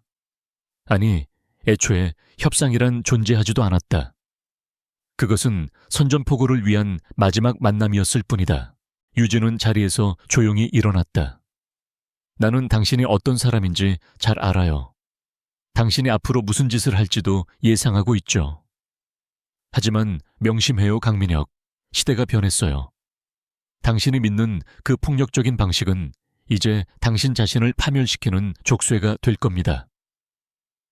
그녀는 마지막 말을 남기고 미련 없이 방을 나섰다. 그녀의 뒷모습은 단 한순간의 흔들림도 없이 당당했다. 홀로 남겨진 강민혁은 부서진 자존심과 들끓는 증오 속에서 한동안 움직이지 못했다. 그는 더 이상 법의 테두리 안에서 싸울 생각이 없었다. 그녀가 법으로 나왔다면 자신은 법을 넘어서는 힘으로 그녀를 짓밟아 버릴 것이다. 그는 주머니에서 전화기를 꺼내 아주 오랫동안 사용하지 않았던 번호로 전화를 걸었다. 나다. 처리해야 할 일이 생겼다. 아주 지저분한 일이야. 그의 눈은 이제 인간의 것이 아니었다. 모든 것을 파괴하려는 악마의 눈빛이었다. 강민혁의 그림자 속 인물들은 신속하고 무자비하게 움직였다. 법의 테두리 안에서 패배한 그는 이제 그가 가장 잘 아는 원초적인 방식, 즉 폭력과 공포로 전쟁의 판도를 바꾸려 했다. 그가 전화 한 통을 건지 채 하루도 지나지 않아 서유진과 미래 컨설팅을 향한 전방위적인 공격이 시작되었다. 그것은 더 이상 비즈니스 전쟁이 아닌 생존을 건 진흙탕 싸움이었다. 첫 번째 공격은 언론을 통해 이루어졌다. 강민혁이 막대한 자금으로 관리해온 몇몇 인터넷 언론사와 증권가 찌라시 채널에서 미래 컨설팅의 실체라는 제목의 악의적인 기사들이 동시다발적으로 터져 나왔다. 그들은 미래 컨설팅을 정체불명의 해외 투기 자본, 즉 벌처 펀드로 규정하고 건실한 국내 기업을 무너뜨리려는 악의적인 세력으로 매도했다. 기사의 내용은 교묘하게 조작된 거짓과 자극적인 추측으로 가득했다. 대표인 유진서의 사생활에 대한 온갖 추잡한 루머들이 사실인 양 포장되었고 그녀가 과거 월스트리트에서 불미스러운 일로 쫓겨났다는 허위 사실까지 유포되었다. 여론은 순식간에 악화되었다. 서유진은 유능한 사업가에서 하루아침에 나라를 팔아먹는 매국 노이자 부도덕한 여성으로 낙인 찍혔다. 하지만 이것은 시작에 불과했다. 두 번째 공격은 훨씬 더 노골적이고 물리적이었다. 그날 밤 김도윤 팀장이 퇴근길에 인적이 드문 골목길에서 괴한들의 습격을 받았다. 그들은 김도윤의 지갑이나 휴대폰에는 손도 대지 않았다. 대신 그의 팔과 다리를 집중적으로 구타하며 주제 파악하고 알아서 기어라라는 섬뜩한 경고만을 남기고 사라졌다. 그것은 명백한 테러이자 살해 위협이었다. 같은 시각 이지혜의 오피스텔에도 어둠의 그림자가 드리웠다. 그녀가 잠시 자리를 비운 사이 누군가 잠금장치를 부수고 침입했다. 침입자는 아무것도 훔쳐가지 않았다. 대신 그녀가 가장 아끼는 고성능 컴퓨터와 서버 장비들을 모조리 박살내놓고 벽에는 붉은색 레커로 다음은 내 목이다 라는 끔찍한 문구를 휘갈겨 놓았다. 이것은 그녀의 일터이자 삶의 터전을 파괴하겠다는 명백한 선전포고였다. 세 번째 공격은 보이지 않는 전장, 즉 사이버 공간에서 펼쳐졌다. 은성그룹이 고용한 최정상급 블랙햇 해커팀이 미래 컨설팅의 내부 서버를 향해 총공격을 감행했다. 그들의 목표는 미래 컨설팅의 모든 투자 정보와 고객 데이터를 빼내고 시스템 전체를 마비시켜 회사를 공중분해시키는 것이었다. 수십억 개의 악성 코드가 파도처럼 밀려왔고 방화벽은 금방이라도 무너질 것처럼 위태로웠다. 강민혁은 자신의 사무실에서 이 모든 상황을 보고받으며 비열한 미소를 지었다. 그는 서유진이 이런 식의 원시적인 공격에는 속수무책일 것이라고 확신했다. 고상한 척 법과 금융을 논하던 여자가 이런 더럽고 폭력적인 현실 앞에서는 겁에 질려 울며 항복할 것이라고 믿었다. 그는 곧 그녀에게서 모든 것을 포기하겠다는 전화가 걸려오리라 기대했다. 하지만 그의 기대는 처참하게 빗나갔다. 서유진은 그가 생각하는 것처럼 온실 속의 화초가 아니었다. 그녀는 강민혁이라는 야수와 한 우리에서 살면서 야수의 생리를 누구보다도 잘 알게 되었다. 그녀는 그가 궁지에 몰리면 반드시 이성을 잃고 폭력적인 본성을 드러낼 것이라고 오래전부터 예측하고 있었다. 그리고 그녀는 그 순간을 위한 모든 대비를 맞춰놓은 상태였다. 그녀에게 이것은 위기가 아니라 반격을 위한 마지막 퍼즐 조각을 얻는 기회였다. 김도윤이 피습을 당했다는 소식을 듣자마자 유진은 즉시 비상 계획을 가동했다. 지금부터 모든 업무를 중단합니다. 두 분은 즉시 약속된 장소로 이동해 주세요. 그녀의 목소리는 강철처럼 차갑고 단호했다. 그녀는 박진수 변호사가 몇 년 전부터 비밀리에 마련해둔 안전가옥으로 팀원들을 대피시켰다. 그곳은 외부와 완벽하게 차단된 최첨단 보안시설을 갖춘 요새였다. 그녀에게 팀원들의 안전은 그 무엇과도 바꿀 수 없는 최우선 과제였다. 이지혜의 오피스텔에 설치된 초소형 감시 카메라는 침입자들의 인상착의와 범행 장면을 고스란히 녹화하고 있었다. 범인 중 한 명이 통화하는 내용까지 음성 파일로 기록되었다. 그 통화의 상대방은 바로 은성그룹 전략기획실의 오진태 실장이었다. 이것은 강민혁의 범죄를 입증할 빼도 박도 못하는 증거였다. 이지혜는 안전가옥으로 이동하는 차 안에서 눈물을 흘리는 대신 분노에 찬 눈으로 노트북을 두드렸다. 미래 컨설팅의 서버를 향한 사이버 공격은 이지혜에게는 오히려 기회였다. 그녀는 일부러 방어벽의 작은 틈을 열어주어 해커들을 유인했다. 그리고 그들이 내부로 침투하는 순간 역으로 그들의 경로를 추적하여 공격의 진원지를 밝혀냈다. 공격 명령이 내려온 곳은 은성그룹의 자회사 중 하나인 IT 보안업체의 서버였다. 그녀는 해킹 시도에 대한 모든 로그 기록과 공격자의 IP 주소를 확보하여 완벽한 증거 자료를 만들어냈다. 안전가옥에 모두 모였을 때 분위기는 무거웠지만 누구도 절망하지 않았다. 오히려 그들의 눈에는 분노와 결의가 불타오르고 있었다. 그들은 서유진이라는 리더에 대한 절대적인 신뢰를 바탕으로 더욱 굳게 뭉쳤다. 김도윤은 병원에서 응급치료만 받은 채 팔에 깁스를 하고 합류했고 이지혜는 밤을 새워 확보한 증거들을 정리했다. 박진수 변호사도 이곳으로 와서 법적인 대응 전략을 검토했다. 유진은 창밖의 어둠을 바라보았다. 강민혁은 스스로 무덤을 팠다. 그는 그녀를 굴복시키기 위해 법의 선을 넘었지만 그것은 결국 자신의 목에 밧줄을 거는 행위가 되었다. 유진이 지난 몇 년간 그토록 원했던 것, 즉 그의 불법적인 실체를 증명할 결정적인 증거들을 그가 직접 그녀의 손에 쥐어준 셈이었다. 그녀가 가진 금융 데이터와 이 물리적인 범죄 증거들이 결합되면 그는 더 이상 빠져나갈 구멍이 없었다. 이제 모든 조각이 맞춰졌습니다. 박진수 변호사가 무거운 목소리로 말했다. 이 증거들이면 강민혁 회장을 단순한 경영비리가 아니라 폭력교사 및 불법 해킹 혐의로 기소할 수 있습니다. 은성그룹은 도덕성에 치명타를 입고 무너질 겁니다. 그의 말에 모두의 시선이 유진에게로 향했다. 이제 모든 결정은 그녀의 손에 달려 있었다. 유진은 천천히 고개를 돌려 팀원들을 바라보았다. 그녀의 눈에는 미안함과 고마움이 교차했다. 모두 고생 많았습니다. 그리고 정말 미안합니다. 저 때문에 위험에 빠지게 해서. 그녀가 고개를 숙이자 김도윤이 손을 저었다. 아닙니다, 대표님. 저희는 대표님을 믿고 여기까지 온 겁니다. 이제 저희가 아니라 저 악마 같은 인간이 대가를 치를 시간입니다. 그의 말에 이지혜도 굳게 고개를 끄덕였다. 유진은 결심을 굳혔다.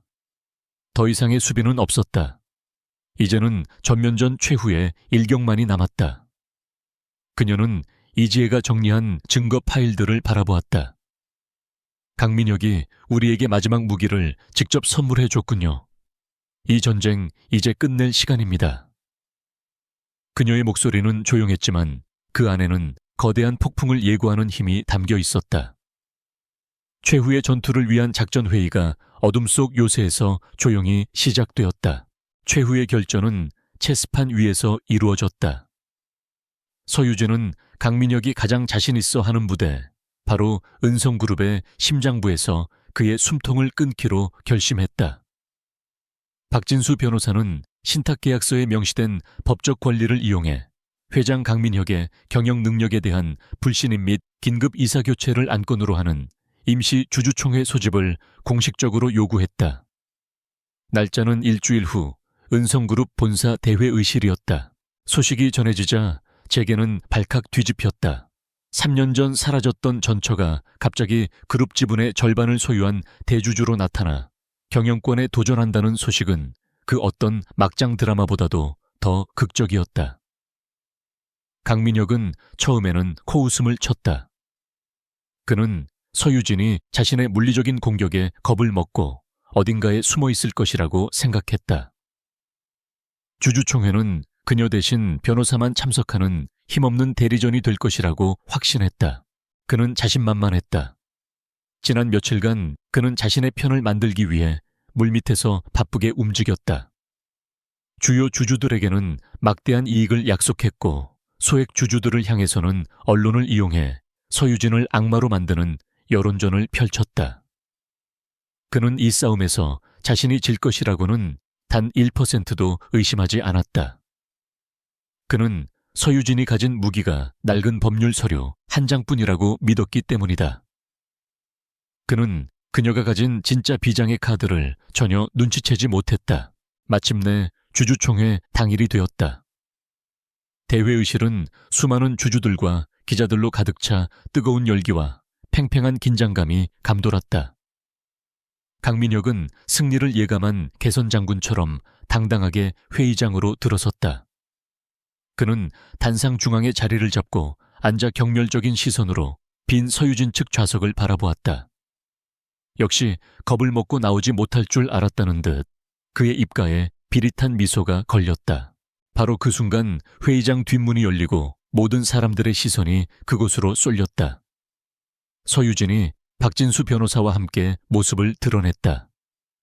칠흑 같은 검은색 정장을 입은 그녀는 한치의 흐트러짐도 없는 모습으로 소란스러운 회의장을 가로질렀다. 수많은 카메라 플래시가 그녀를 향해 터졌지만 그녀는 눈 하나 깜빡하지 않았다. 그녀의 등장은 그 자체만으로도 회의장의 분위기를 완전히 압도했다. 강민혁의 얼굴에서 미소가 사라졌다. 그는 자신의 눈을 의심했다. 겁에 질려 있어야 할 여자가 어떻게 저렇게 당당한 모습으로 자신의 앞에 나타날 수 있단 말인가. 그는 분노로 온몸이 떨리는 것을 느꼈다. 유진은 단상에 올라 그의 바로 맞은편 자신의 명패가 놓인 자리에 앉았다. 두 사람 사이에는 차가운 정적이 흘렀다. 수많은 사람들이 지켜보는 가운데 두 왕의 마지막 대결이 시작되고 있었다. 첫 번째 발언은 박진수 변호사가 시작했다. 그는 냉철하고 논리적인 어조로 강민혁 회장의 경영 실패를 조목조목 지적했다.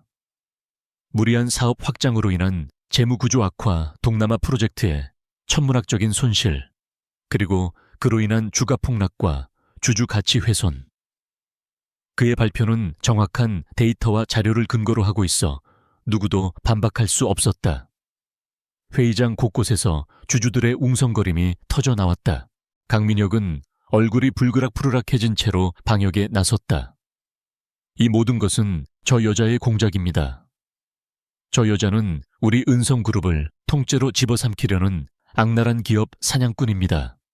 정체불명의 자본을 동원해 회사를 위기에 빠뜨리고 이제 와서 경영권을 내놓으라고 협박하고 있는 겁니다. 그는 서유진을 손가락으로 가리키며 감정에 호소하는 전략을 택했다. 주주들은 혼란에 빠졌다. 누구의 말이 진실인지 판단하기 어려웠다. 바로 그때 서유진이 자리에서 조용히 일어났다. 마이크를 잡은 그녀의 손에는 떨림이 없었다. 강민혁 회장님의 말씀도 일리가 있습니다.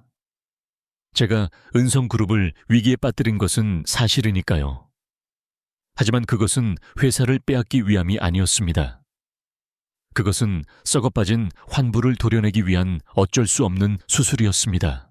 그녀의 말에 회의장은 다시 한번 술렁였다. 유진은 말을 이었다.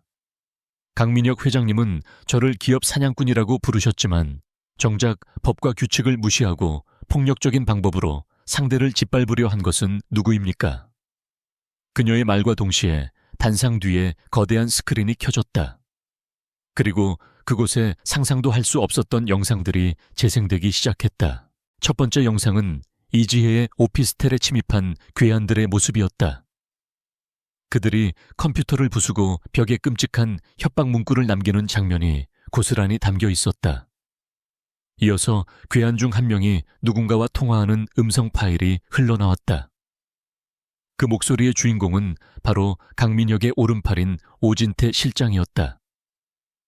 스크린에는 그가 폭력을 지시하는 통화 기록이 자막으로 선명하게 표시되었다. 두 번째 자료는 미래 컨설팅의 서버를 공격한 해킹의 증거였다. 수십억 개의 악성 코드가 은성그룹의 자회사 서버에서 발신되었다는 사실을 보여주는 로그 기록과 IP 추적 결과가 화면을 가득 채웠다. 이것은 강민혁이 대주주인 서유진을 몰아내기 위해 불법적인 사이버 테러를 자행했다는 명백한 증거였다. 주주들은 경악을 금치 못했고 기자들은 미친 듯이 카메라 셔터를 눌러댔다.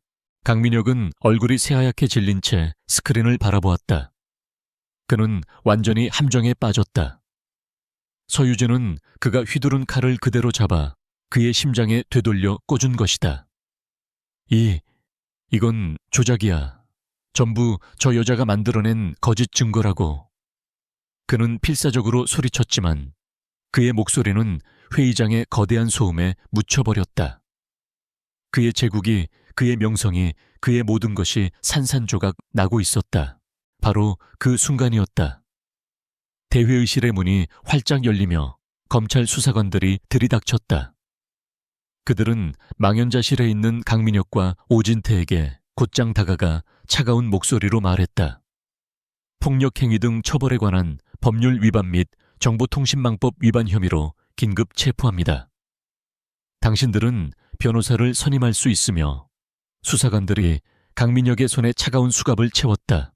서유진, 이개 같은 년 내가 너를 가만두지 않을 거야. 강민혁은 수사관들에게 끌려나가면서도 유진을 향해 악에 바친 저주를 퍼부었다. 하지만 유진은 그를 차가운 눈으로 몰차 바라볼 뿐이었다. 그녀의 눈에는 승리감도 동정도 없었다. 오직 모든 것이 끝났다는 고요한 안도감만이 자리하고 있었다. 왕은 폐위되었고 정의는 실현되었다. 모든 혼란이 끝나고 다시 회의가 속게 되었다. 더 이상의 논쟁은 필요 없었다. 주주들은 압도적인 찬성으로 강민혁 회장의 해임안을 가결시켰다. 그리고 그들은 임시의장으로 서유진을 추대했다. 그녀는 조용히 단상 중앙으로 걸어 나갔다. 잠시 눈을 감고 숨을 고른 그녀는 다시 한번 마이크를 잡았다. 그녀의 차분하고 힘있는 목소리가 새로운 시대의 시작을 알리며 회의장에 울려 퍼졌다. 그 폭풍 같던 주주총회가 끝난 후 몇 달의 시간이 흘렀다. 세상은 언제나 그랬듯 새로운 이슈들을 쫓으며 바쁘게 돌아갔지만 강민혁과 은성그룹이 남긴 거대한 파장은 쉽게 가라앉지 않았다. 강민혁은 구속된 상태에서 재판을 받고 있었다. 그의 모든 범죄 혐의는 서유진이 제출한 증거들 앞에서 너무나 명백했다. 한때 그에게 아첨하며 부를 나누던 정재계 인사들은 모두 그에게서 등을 돌렸다. 그의 아내였던 한서아는 사건이 터지자마자 이혼 서류를 제출하고 자신의 아버지를 통해 강민혁과의 관계를 정치적으로 완벽하게 단절했다. 그녀는 법정에서 자신 역시 피해자였다고 눈물로 호소했다. 강민혁은 이제 그 누구의 도움도 받을 수 없는 철저히 고립된 섬이 되었다. 그의 오만했던 제국은 신기루처럼 사라졌고 남은 것은 차가운 법의 심판뿐이었다. 그 혼돈의 중심에서 서유진은 은성그룹의 임시 회장으로서 묵묵히 자신의 일을 해나가고 있었다. 사람들은 그녀가 복수에 성공한 후 회사를 다른 곳에 팔아넘기거나 무리한 구조조정을 통해 자신의 이익만을 챙길 것이라고 예상했다. 하지만 그녀의 행보는 모두의 예상을 완전히 빗나갔다. 그녀는 파괴자가 아니라 상처 입은 거인을 치료하는 유능한 의사와 같았다. 그녀가 가장 먼저 한 일은 회사 내부의 독소를 제거하는 것이었다. 그녀는 강민혁의 밑에서 온갖 비리를 저질렀던 임원들을 전부 해고하고 실력은 있지만 줄이 없어 밀려나 있던 젊고 유능한 인재들을 대거 발탁했다. 김도윤은 그룹의 재무를 총괄하는 CFO가 되었고 이지혜는 신설된 정보보안 및 미래전략팀의 팀장이 되었다. 그들은 자신들의 능력을 마음껏 펼치며 회사의 낡은 시스템을 혁신해 나갔다. 유진은 더 이상 어둠 속에 숨어 있지 않았다. 그녀는 직접 건설 현장을 찾아가 현장 근로자들의 목소리를 들었고 협력 업체들과의 불공정 계약을 모두 수정하여 상생의 관계를 구축했다. 그녀의 경영 철학은 단순하고 명확했다. 투명성, 신뢰, 그리고 사람에 대한 존중. 강민혁이 쌓아 올린 것이 탐욕의 모래성이었다면 그녀는 그 자리에 단단한 신뢰의 벽돌로 새로운 집을 짓고 있었다. 시장은 그녀의 진심에 응답했다. 끝없이 추락하던 은성그룹의 주가는 서서히 안정을 되찾고 반등하기 시작했다. 투자자들은 그녀의 윤리적인 경영 방식과 장기적인 비전에 신뢰를 보냈다. 직원들은 더 이상 오너의 눈치를 보며 두려움에 떨지 않았다. 그들은 새로운 리더 밑에서 자부심을 가지고 일하기 시작했고 회사는 놀라운 속도로 활기를 되찾았다. 몇 달 후 강민혁에 대한 최종 판결이 내려졌다. 뇌물공여, 횡령배임, 폭력교사, 불법 해킹 등 그의 모든 혐의가 유죄로 인정되어 징역 15년이라는 중형이 선고되었다. 법정을 나서던 그의 모습은 초라하기 그지없었다. 한때 세상을 호령하던 제왕의 모습은 온데간데 없고 모든 것을 잃어버린 패배자의 공허한 눈빛만이 남아있었다. 그는 그렇게 역사의 뒤양일로 쓸쓸히 퇴장했다. 박진수 변호사는 강민혁의 몰락과 함께 과거 자신의 발목을 잡았던 거대 권력의 비리들이 세상에 드러나자 명예를 회복했다. 정부와 법조계에서 그에게 다시 중요한 직책을 맡아달라는 제안이 쏟아졌지만 그는 모두 고사했다. 대신 그는 은성그룹의 외부감사위원장직을 수락하여 유진이 만들어가는 새로운 길이 올바르게 나아갈 수 있도록 돕는 역할을 자처했다. 그는 자신의 오랜 친구의 딸이 이뤄낸 정의를 지키는 파수꾼이 되기로 결심했다. 시간이 흘러 계절이 바뀌었다. 서유진은 마침내 은성그룹의 정식 회장으로 취임했다. 그녀는 과거 강민혁의 공간이었던 펜트하우스 집무실에 서 있었다. 하지만 그곳의 풍경은 완전히 달라져 있었다. 차갑고 위압적이던 흑백의 인테리어는 사라지고 따뜻한 색감의 원목 가구와 곳곳에 놓인 푸른 식물들이 공간의 생기를 불어넣고 있었다. 권력의 상징이었던 공간이 이제는 소통과 창조의 공간으로 재탄생한 것이다. 그녀는 거대한 통유리창 앞으로 다가가 저물어가는 서울의 노을을 바라보았다. 모든 것이 시작되었던 바로 그 자리. 그가 경멸적인 미소로 그녀에게 이혼 서류를 내밀었던 바로 그 장소였다. 그녀의 마음속에 만감이 교차했다. 길고 외로웠던 싸움, 수많은 고통과 인내의 시간들. 하지만 그녀의 마음속에는 더 이상 분노나 증오는 남아있지 않았다. 오직 평온함과 새로운 시작에 대한 조용한 설렘만이 존재했다. 이것은 복수 이야기가 아니었다. 이것은 자신의 가치를 잃어버렸던 한 인간이 세상의 편견과 억압에 맞서 자신의 존엄성을 되찾는 이야기였다. 그녀는 강민혁을 파멸시키기 위해 싸운 것이 아니었다. 그녀는 서유진이라는 자기 자신으로 바로 서기 위해 싸웠던 것이다. 그녀가 얻은 것은 그의 제국이 아니라 온전히 자신의 힘으로 일궈낸 새로운 미래였다. 그녀는 책상 위에 놓인 한 장의 사진을 바라보았다. 사진 속에는 그녀와 김도윤 이지혜 그리고 박진수 변호사가 함께 활짝 웃고 있었다. 그녀는 이제 혼자가 아니었다. 그녀의 곁에는 그녀를 믿고 지지해주는 든든한 동료들이 있었다. 그녀는 그들과 함께 은성그룹을 단순히 돈만 버는 회사가 아니라 세상에 긍정적인 영향을 미치는 위대한 기업으로 만들어 나갈 것이다. 창밖의 도시는 어느새 화려한 불빛들을 피워내고 있었다. 그녀는 그 불빛들을 바라보며 조용히 미소 지었다. 그녀의 싸움은 끝났지만 그녀의 진짜 이야기는 이제 막 시작되고 있었다. 멸시받던 이름 없는 아내가 아니라 새로운 시대를 여는 리더 서유진으로서의 이야기. 그녀는 더 이상 과거에 얽매이지 않고 당당하게 자신의 미래를 향해 걸어나갈 준비가 되어 있었다. 하늘의 별들이 그녀의 새로운 시작을 축복하듯 반짝이고 있었다.